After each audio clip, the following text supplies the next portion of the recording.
All right, sports fans, how's everybody out there doing? William Martin coming at you one more time here on YouTube with another edition of the 300 Pounds of Sports Knowledge Podcast. January 23rd, 2011 might not be a date with a ton of significance for a lot of people, but if you're a fan of the New York Jets, this was the last time that your beloved squad would step onto the playoff stage. It's 15 years and counting for the Jets as the futility continues for one of the NFL's most futile franchises. No winning seasons for the Jets since 2015, and this is their ninth year in the last 10 in which they have lost at least 10 games. Since the Jets last made the playoffs, every other team in the AFC East has made the playoffs at least once. And just when the Jets thought that they were about to have some company in the AFC cellar, the new look New England Patriots are back on track, sans Tom Brady and Bill Belichick. So the Jets just limped to the finish as they finished this season with the 3-14 campaign, which is right on the heels of a 5-12 season last year. This 2025 season, of course, it was a dud under first year head coach Aaron Glenn.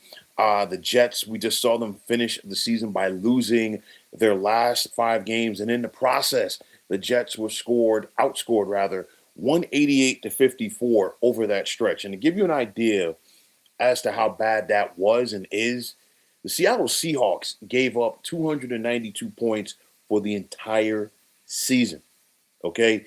The Jets just became the first team in NFL history to not record an interception for an entire season. How the hell is that possible? We just expanded the season from 16 games to 17 games.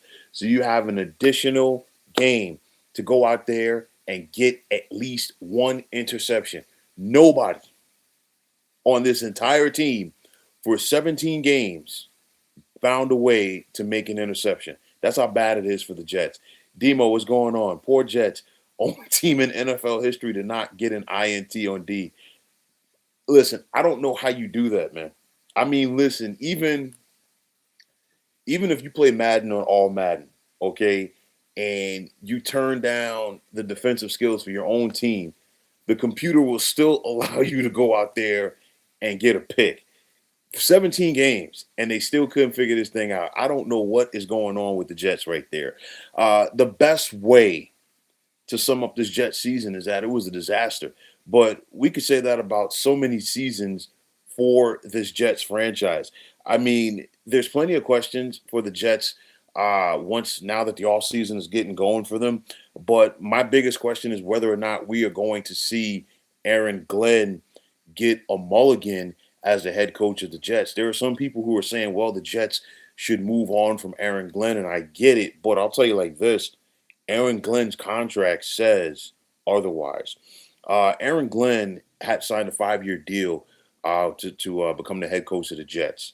Okay, the Jets still owe him $40 million. I don't see the Jets going out there and firing Glenn, having to pay him, and then bring in another head coach. Just my 2 cents on it. Okay, but stranger things have happened. All right, but nonetheless, we know that the Jets are going to be picking second in the draft behind the Raiders, which means that New York is probably going to be in the market to take a quarterback. We know it's probably not going to be Fernando Mendoza because there are a lot of people who are already saying that we're probably going to see Fernando Mendoza go first overall to the Raiders. But overall, the Jets do have a pair of first-round picks in this upcoming draft following their trade of cornerback Sauce Gardner to the Indianapolis Colts. So the Jets are going to be picking second and 15th as well.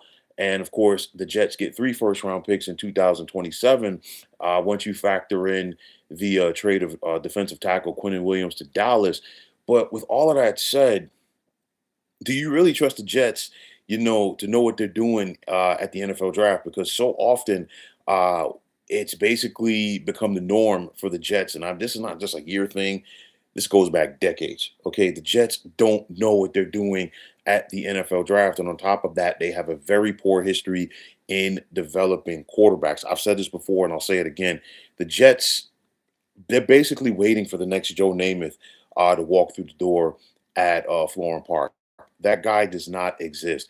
The Jets, we've seen them whiff on quarterbacks so often, and we've seen their quarterbacks go on to have success with other teams. Geno Smith was able to salvage his NFL career with the Seattle Seahawks. Sam Darnold was able to salvage his NFL career once he left the New York Jets. The jury is still out on Zach Wilson. All of these guys that I mentioned have something in common. The Jets took them early on in the draft, and the Jets threw them to the Wolves too early with not a lot of talent around them. I think it is so important. Yes, you need a quarterback, but you still need to go out there and have somebody be able to develop that quarterback, and you also need the personnel around that youngster to make it happen. The biggest thing for me, like I said, the Jets are going to be picking second and 15th, which is fine.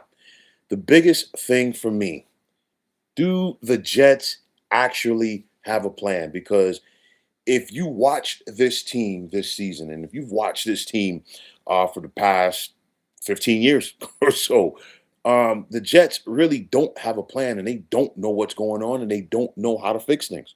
Okay, you're saying the Jets haven't been respectable since Rex Ryan. Listen, Rex was the last guy to lead the Jets to the postseason, and honestly, Rex did it with a lot of the players that from the head coach and Eric Mangini that he replaced. Because as much as we want to call Rex a defensive guru or defensive coach, most of his first round picks as the head coach of the Jets were used on defensive players, and they didn't work out. D. Milner, Quentin Coples, we could go Calvin Pryor. We could go right down the list as far as what Rex did.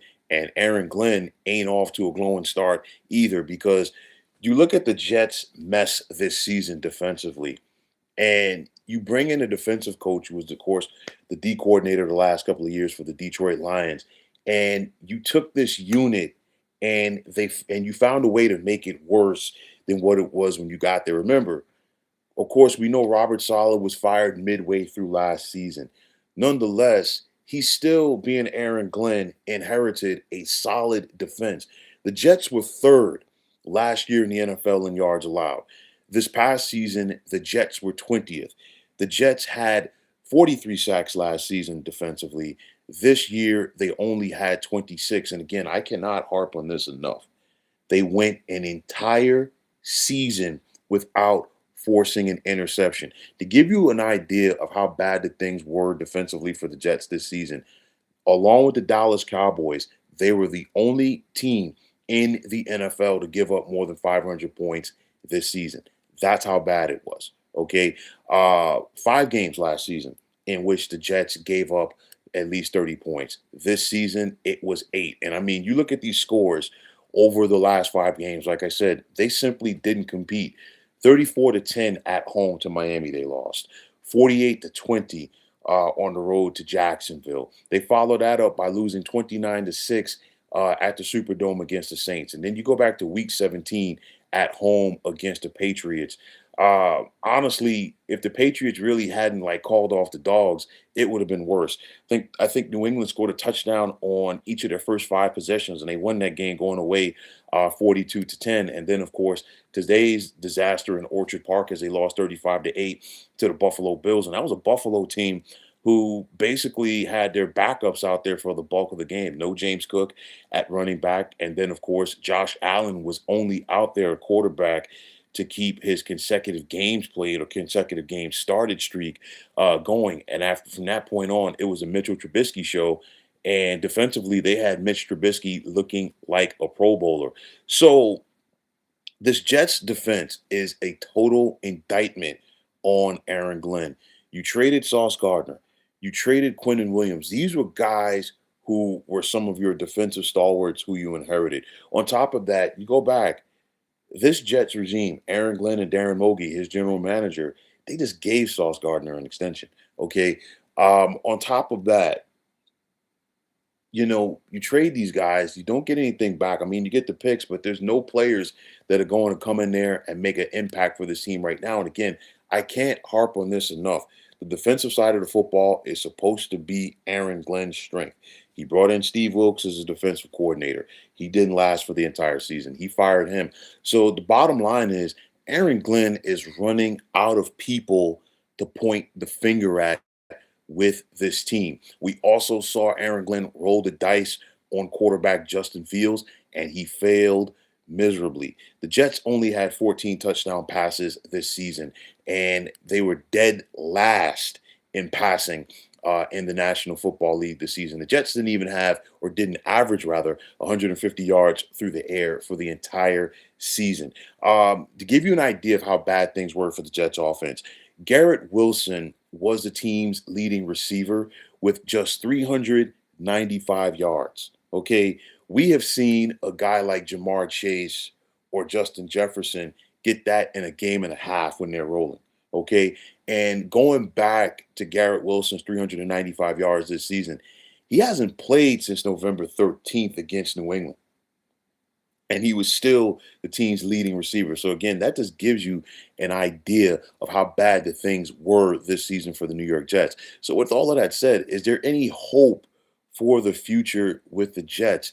I'm not optimistic because the thing is, nobody there has really shown that they know what they're doing.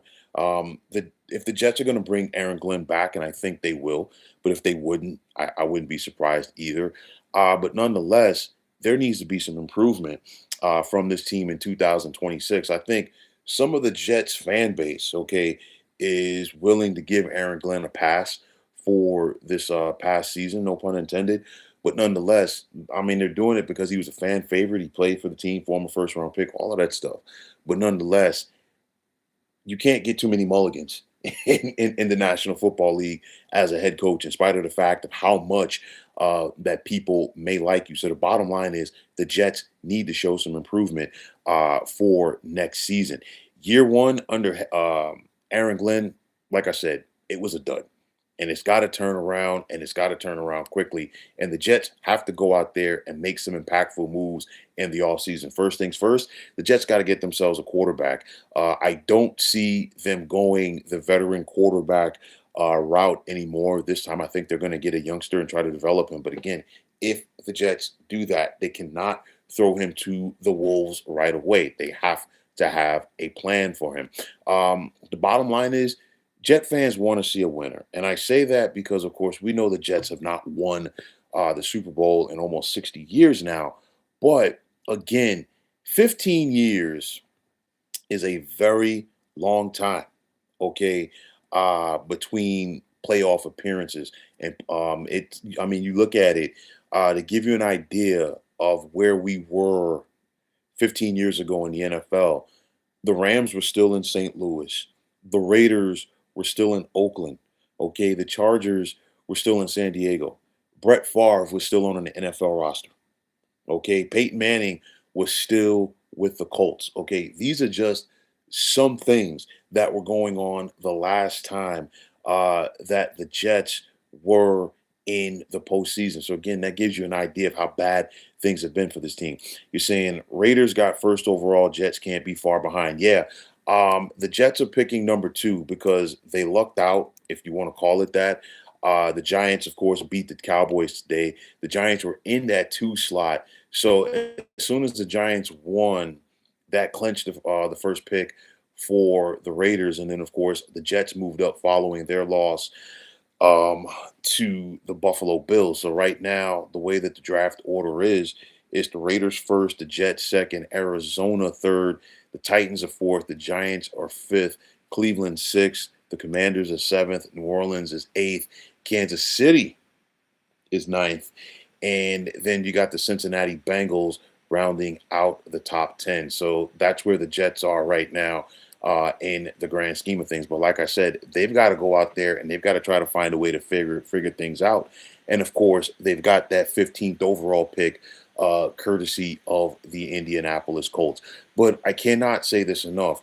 The Jets need to find a way to make the most out of their draft capital.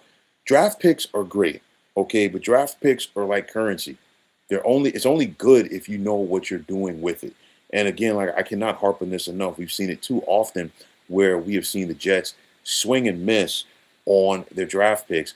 And when you pick in the top 10 of the NFL draft, especially top five, like the Jets are picking right now or are expected to pick, you cannot miss on that pick because it sets your franchise back. And I'll tell you right now, if Aaron Glenn whiffs on this 2026 offseason and it starts with the draft, if he misses, he might not get the opportunity to be there for the 2027 draft for the Jets. He's got to find a way to turn things around, and I'll give him the benefit of the doubt for the 3-14 season. But the defensive side of the football is your strength, and the Jets got a lot worse, not a little bit, a lot worse on that side of the football on your watch.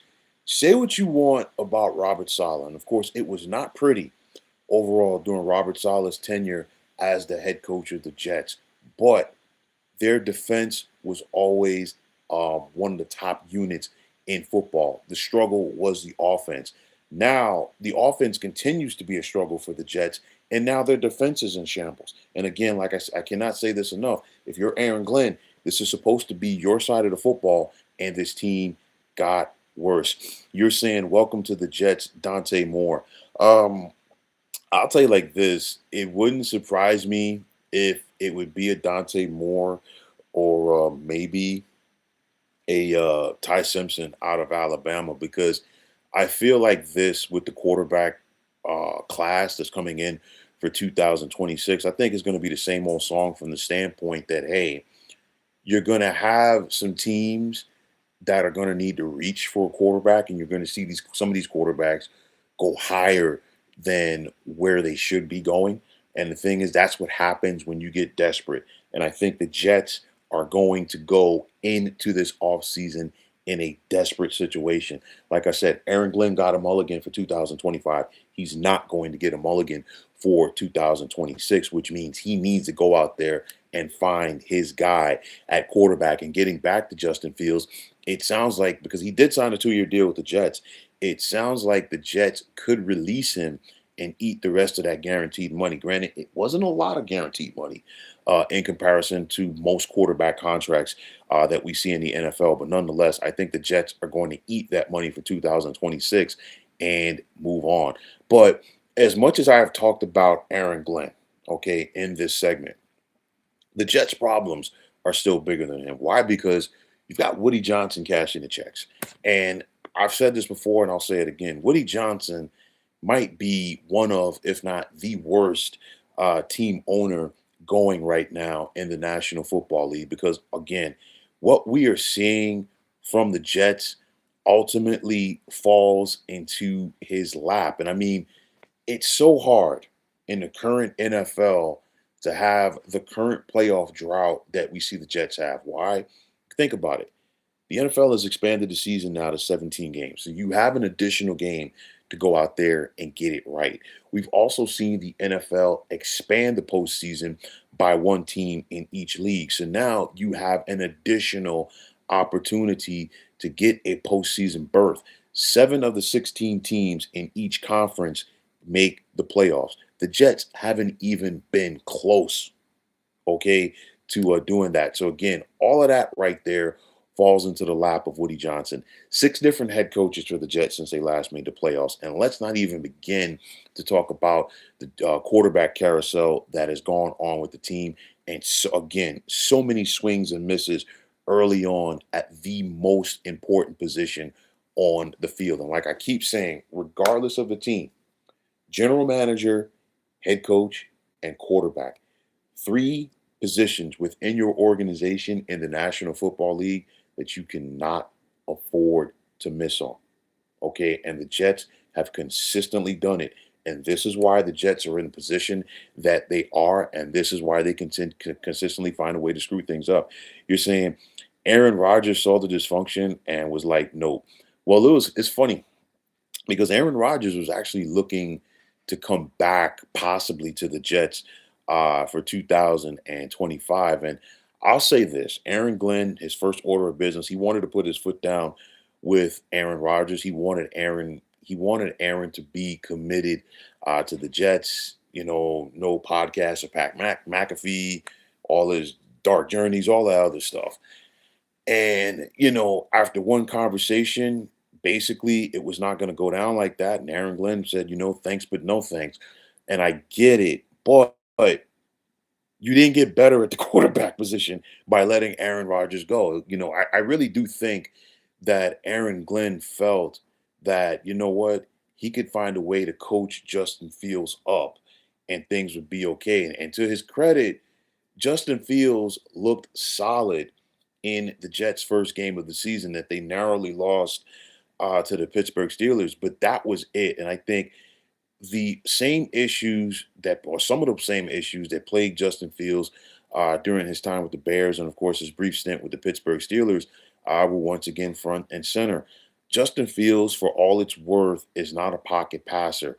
And if you've watched Justin Fields play enough, if he has to make additional reads and his first option's not there, he really doesn't know what to do. And he has to turn into an athlete as opposed to a quarterback. And the Jets needed him to be a pocket passer, and that is not his strength. So when it's all said and done, the Jets really didn't have an option at quarterback this year. Tyrod Taylor, the veteran, has been solid throughout his NFL career, but the biggest knock on Tyrod has been his inability to stay healthy. And of course, we saw it at one point where Aaron Glenn wanted to bench Justin Fields in favor of Tyrod Taylor, and he couldn't because Tyrod was hurt at that point. That's been the biggest knock for Taylor throughout his career. The Jets cannot afford to not get it right at the quarterback position once again this season. The Jets only had 2,784 yards total of passing for the entire season. 15 touchdowns. I said 16, but 15. And one of those 15 touchdown passes came from running back Brees Hall. So again, they have to find a way to figure this thing out at the quarterback position. Again, like I said before, is there any hope for the Jets going forward? I'm not sure because I don't know if this team has a plan. That is the biggest thing for me. Okay. But I'll tell you like this, Aaron Glenn better try to do a 180 very soon. Because again, it sounds like, and I could be wrong, but it sounds like he's going to be back as a head coach of the Jets. And honestly, if I'll tell you like this, if they, like hypothetically speaking, let's say the Jets do want to move on from Aaron Glenn, who do you get for the job? Because who's really out there that you can bring in and try to fix this mess? And I will also say this about Aaron Glenn. I think he's a very prideful man. I don't know him personally, okay? But I think he's a very prideful man. And I'll say this, I think Aaron Glenn, came into the league with the Jets, had some successful seasons with the Jets, and he probably figured that he could come in there and take on this challenge and fix this team. And so many guys have done it, have attempted to do it before Aaron Glenn, and so many guys have failed as well. So I'll tell you like this might be one of the toughest jobs in the National Football League because you have to deal with one of the most inept owners in the NFL right now, and one Woody Johnson. You're talking about coaches and you're talking about Pete Carroll. You bring up his name, D. I'll tell you like this: Pete Carroll might be getting his walking papers anytime soon with the Vegas Raiders, but that's a whole nother story for another day. But nonetheless, I don't know if there is a coach out there who could get this thing turned around for the New York Jets. But nonetheless, I would say that this is a season to forget for the New York Jets, but I think that cliche has been used too often because they have so many seasons that need to be forgotten and be buried because that's how bad it's been with this organization for so long. This is another bad season for the Jets. The only good thing you could say about the season for the Jets is that it's over. There's really no highlights that you could think about for this Jets season. I mean, the win over Cincinnati, the comeback win, to give Aaron Glenn his first win as a head coach of the Jets, maybe. But the thing is like they didn't show that they could compete within this division. They were 3-14, 0-6 within the AFC East. Okay, that ain't going to get it done. The bottom line is it was a stinker. That's the best way to sum it up. I don't know where the Jets go from here, but at the end of the day, they're looking up and they have.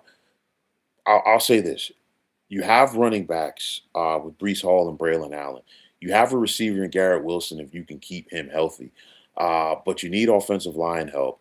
You have a hole at defensive tackle now that you traded Quentin Williams. You need help in your secondary. Okay. You definitely need a quarterback. So there's a lot of holes on this Jets team, and I'm not sure if all of them can be fixed in one off season. Okay.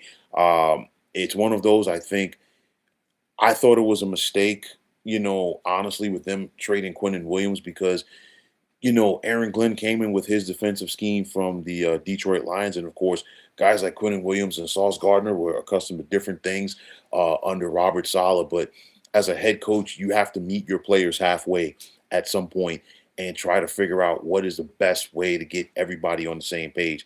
Quentin Williams only had one sack this entire season with the Jets, and I think within his first game with the Dallas Cowboys had a sack and a half. So what does that tell you about Aaron Glenn and his defensive scheme? It clearly was not working. You're saying quarterback with the second pick and then offensive line. Listen, I could totally see that. I could totally see that because the Jets need to do something. All right. They have to find a way to hit a home run in this draft. Not to mention, they have more draft capital coming, from the Quentin Williams trade with the Dallas Cowboys. But again, this was a season to forget. A lot of people are piling on Aaron Glenn right now because I just think, again, I think he went into a situation knowing it was bad, but I don't think he realized how bad it was till he got there. And the Jets, oh my gosh, there's not enough adjectives to describe how bad this franchise is right now. But nonetheless, it's going to be an interesting offseason in Florham Park. Let's see if they can get this ship righted. But nonetheless, I'm not optimistic. But the bottom line is the Jets and Aaron Glenn, they got to try to find a way to get this thing turned around because you look at it, you're looking up at New England in this division. You're looking up at Buffalo. You got to deal with Josh Allen there. You got to deal with Drake May in New England. We don't know what's going to happen with the Miami Dolphins, but nonetheless, the Jets have to find a way to compete. They have to find a way to get better defensively because when you give up more than 500 points in an NFL season, that says that you didn't compete. And you have one of the worst offenses in the NFL. So, again, there's really no positive to look at for this Jets season. The only positive that you could say for the Jets is that their season's over. That's it. But nonetheless, it was another season to forget for Gang Green. But folks, that's going to wrap it up. And as always, I want to take this time out to thank each and every one of you for checking out the 300 Pounds of Sports Knowledge podcast here on YouTube. And as always, if you like what you heard and saw, please feel free to hit that like button as well as subscribing to this channel. And like I always say, it's greatly appreciated. Demo, as always, my man, definitely appreciate you chiming in. Definitely appreciate the support. Definitely stay tuned to this channel throughout these NFL playoffs that are coming up. Got plenty to talk about with that, as well as the college football playoff as we are down to the semis. Okay. For everybody else, if you're on the X, formerly known as Twitter, definitely feel free to check me out at 300 Pounds of Sports. And like I always say, if you follow me, it'll be my pleasure to follow you right back. And that also goes for Instagram, where you can check me out at 300 Pounds of Sports Knowledge. Also, if you're on Facebook, definitely check out the Sports Depot 365. And as far as I'm concerned, one of the better sports groups going on social media. But hey, what's going on, man? Long time with you checking into the chat. Definitely appreciate you checking things out. And like I keep saying, man, definitely be sure to check me out throughout these playoffs as well as the CFP. But until next time, fine folks, my name is William Martin. I'm signing off, and I'm saying thanks once again for checking out the 300 Pounds of Sports Knowledge podcast here on YouTube. Be well, everybody.